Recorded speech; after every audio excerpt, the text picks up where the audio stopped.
She refused to attend the family Christmas celebrations, saying, "It's all such a boring event." I said, "I respect your choice." So I went alone. She was stunned when my mother gave the family jewelleries, meant for her, to my brother's wife instead. I, 34 am, never thought a single Christmas would unravel my entire marriage, but here we are. The tradition had been the same for decades. Every Christmas Eve, my family gathered at my parents' estate for dinner, gift exchanges, and a midnight church service. It wasn't extravagant, just comfortable and warm. My wife had attended the last 4 years without complaint, smiling through conversations with my aunts and helping my mother in the kitchen. I thought she enjoyed it, or at least tolerated it well enough. This year felt different from the moment I mentioned the date. She looked up from her phone with this expression I'd never seen before, something between disgust and exhaustion. She told me she wasn't going. When I asked why, she said it was boring, predictable, and a waste of her time. She said my family was nice enough, but the whole event felt like watching paint dry. She'd rather stay home, maybe meet up with her friends, do something actually fun. I stood there processing her words. We'd been married for 5 years. This wasn't some casual boyfriend-girlfriend situation where you could just skip family obligations. I asked if something had happened, if someone had offended her. She insisted nothing was wrong. She just didn't feel like pretending to care about a boring dinner party anymore. I told her I respected her choice, but I was still going. She seemed surprised by that, like she expected me to either cancel or beg her to reconsider. I did neither. The drive to my parents' place that evening felt strange. For the first time in years, the passenger seat was empty. My brother called halfway through asking where we were. I told him I was coming alone. The silence on his end said everything. He asked if we were fighting. I said no. She just chose not to come. He didn't push further. When I arrived, my mother opened the door with her usual warmth, but her eyes immediately searched behind me. I explained before she could ask. My wife wasn't feeling well and decided to stay home. A small lie, but I wasn't about to announce marital issues at Christmas dinner. My mother's expression tightened for just a moment before she smiled and welcomed me in. My brother and his wife had arrived earlier. They greeted me with hugs and concern masked as casual conversation. Dinner proceeded normally enough. My father asked about work, my brother talked about his new promotion, and his wife shared stories about their recent trip. I contributed where appropriate, laughed at the right moments, but part of my mind remained elsewhere. After dinner, we moved to the living room for the traditional gift exchange. My mother disappeared briefly and returned carrying a wooden box I recognized immediately. It was the family jewelry box, passed down through 3 generations.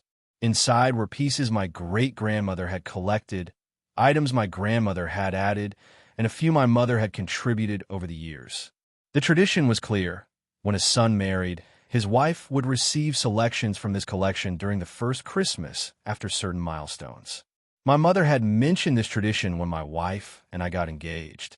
She'd shown her the box during one of our visits, pointing out which pieces might suit her.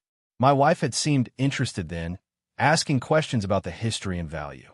My mother had been pleased by her curiosity. Now, my mother opened the box and pulled out 3 pieces: a pearl necklace from the 1940s, a diamond bracelet my grandmother wore on her wedding day, and a pair of emerald earrings that had been in the family for over 80 years. Beautiful pieces, not just monetarily, but sentimentally. Irreplaceable. She turned to my brother's wife and asked if she would accept these as a symbol of welcome into the family. My sister-in-law looked genuinely shocked. She glanced at my brother, then at me, clearly understanding the significance and the deviation from expectation.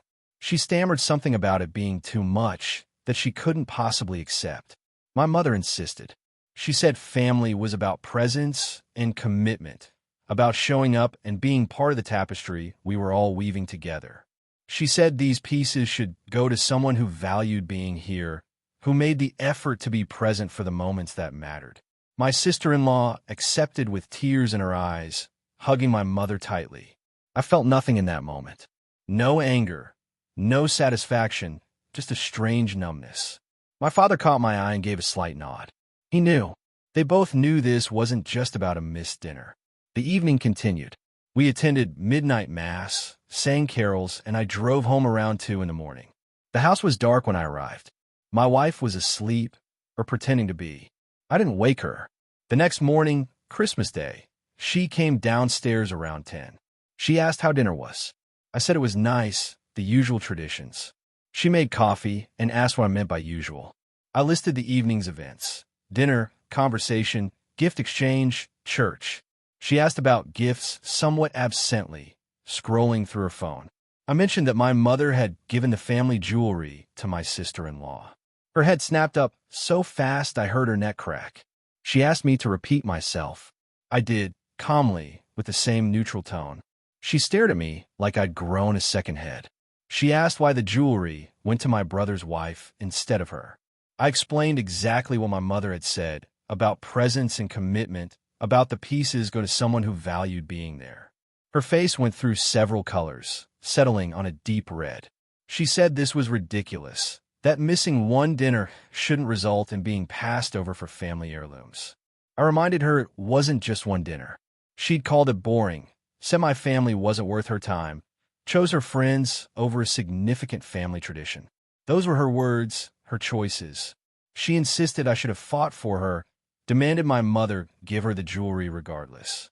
I asked why I would fight for someone who openly expressed contempt for my family and their traditions. She had no answer for that, just sputtered about it being unfair and manipulative. I told her there was nothing to manipulate. She made her position clear, and my family responded accordingly. Actions have consequences. She'd chosen not to participate in our family, so the family had chosen not to extend its most precious symbols to her. Simple cause and effect. She spent the rest of Christmas Day alternatively crying and yelling.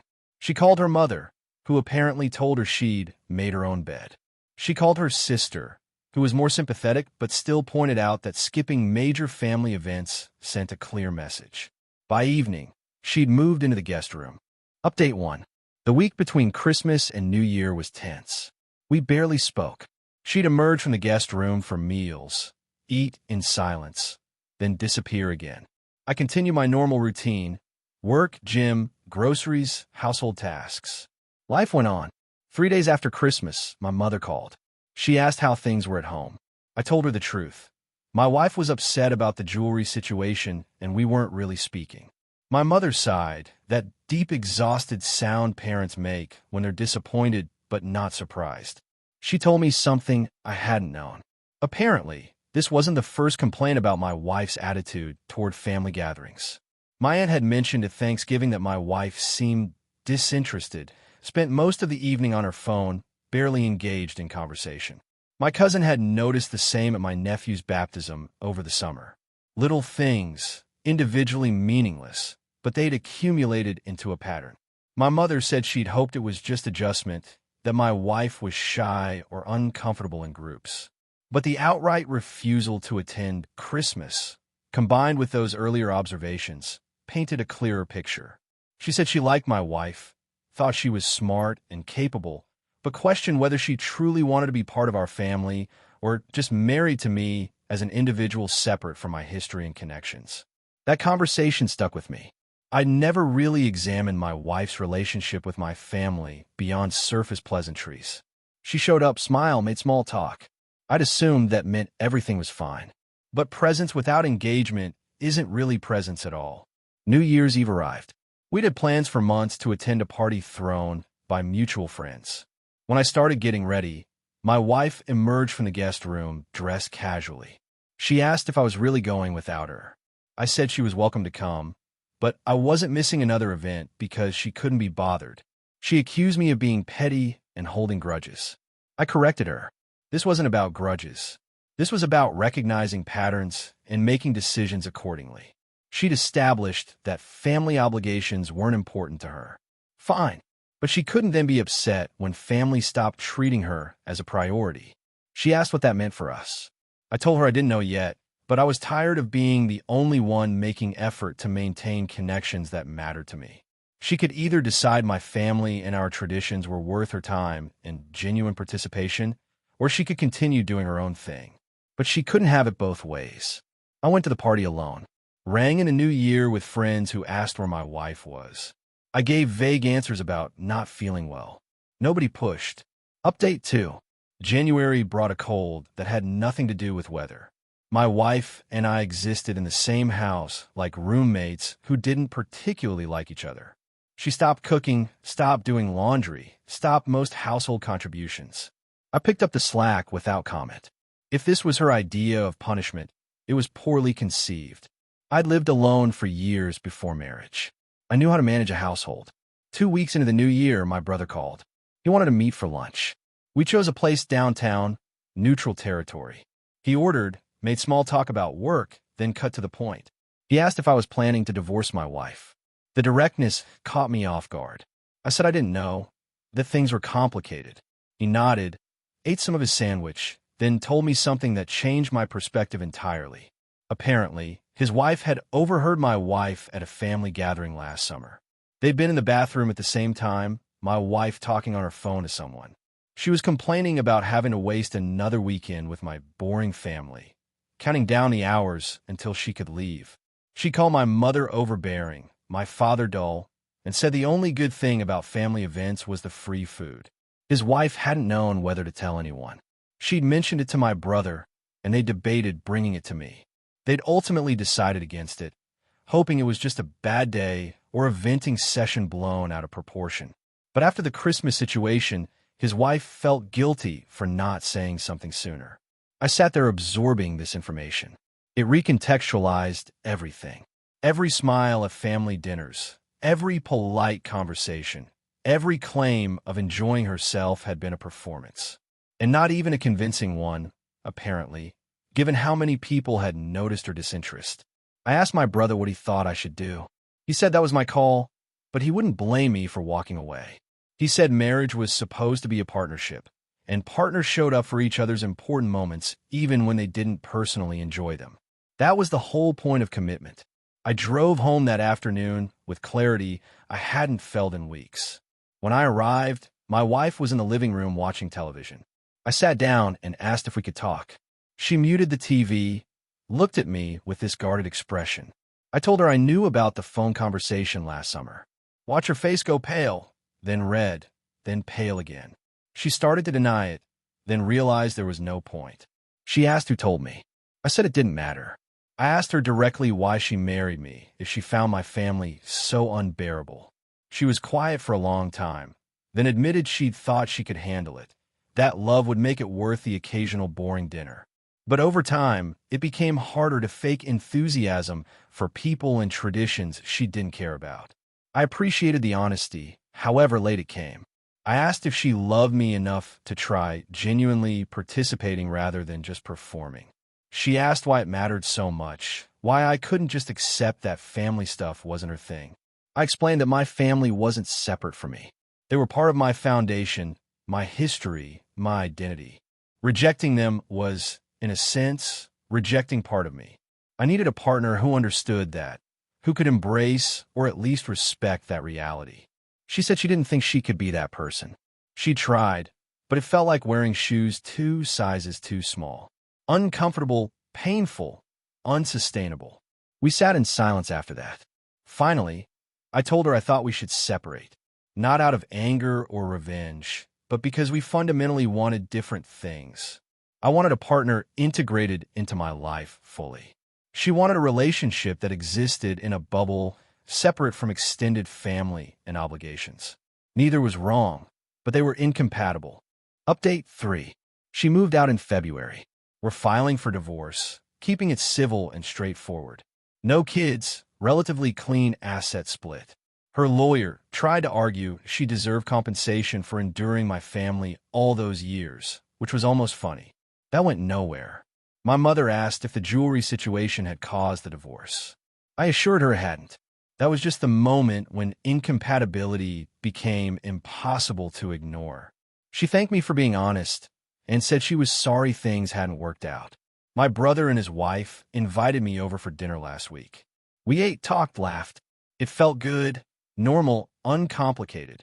His wife apologized for not telling me about the phone conversation sooner. I told her I understood why she'd hesitated, that it wasn't her responsibility to manage my marriage. Afterward, driving home to my now half-empty house, I felt something unexpected, relief. Not happiness exactly, but the absence of constant tension. No more wondering if my wife was secretly miserable at family events. No more walking on eggshells around holidays and gatherings. No more pretending everything was fine when it clearly wasn't. The divorce should be final by summer. I've started thinking about what comes next, what I actually want in a partner. Someone who shows up, certainly. Someone who values connection and tradition, even when it's inconvenient. Someone who understands that love isn't just about the two people in the relationship, but about how those two people fit into larger contexts and communities. My wife texted last week asking if I thought we'd made a mistake rushing into divorce. I told her I didn't think we'd rushed anything. We'd simply finally been honest about what we each needed, and those needs didn't align. Better to acknowledge that now than waste another 5 years pretending otherwise. She didn't respond. I didn't expect her to. The family jewelry sits in my sister-in-law's jewelry box now. She wears the pearl necklace to church sometimes. My mother smiles whenever she sees it, this look of contentment that the pieces went to the right person. And honestly, they did. Sometimes traditions matter.